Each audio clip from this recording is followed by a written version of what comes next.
Bakit kailangan ng fowlpox vaccine ng mga sisiw?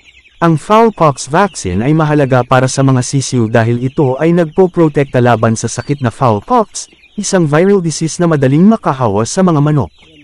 Ang sakit na ito ay nagdudulot ng mga sugat sa balat at mga mucous membranes, partikular sa paligid ng bibig at mata.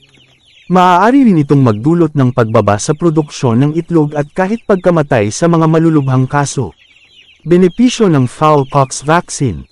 Proteksyon laban sa sakit, nagbibigay ng proteksyon sa mga manok laban sa fowlpox virus, na nagbabawas ng posibilidad na magkasakit ang mga ito.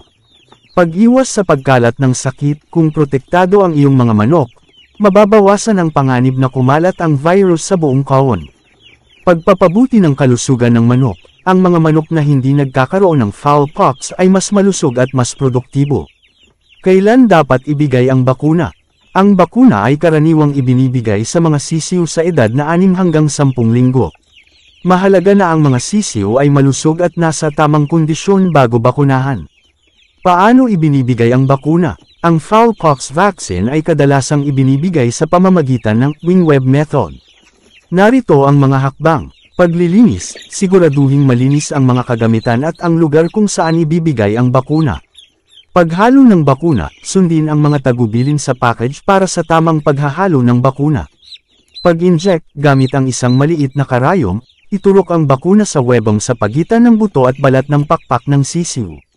Pagsubaybay, obserbahan ang mga sisiw pagkatapos bakunahan upang tiyakin na walang adverse reactions.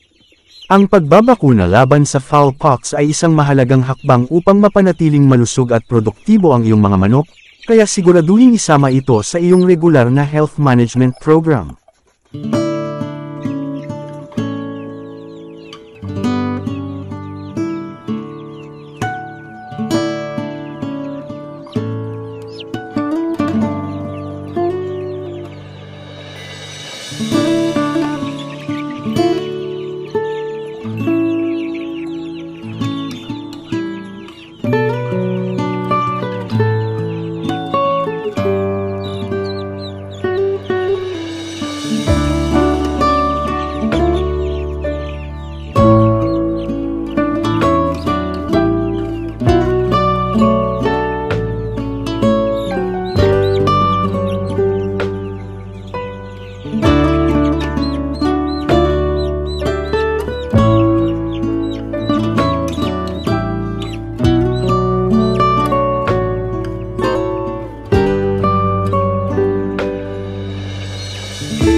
you.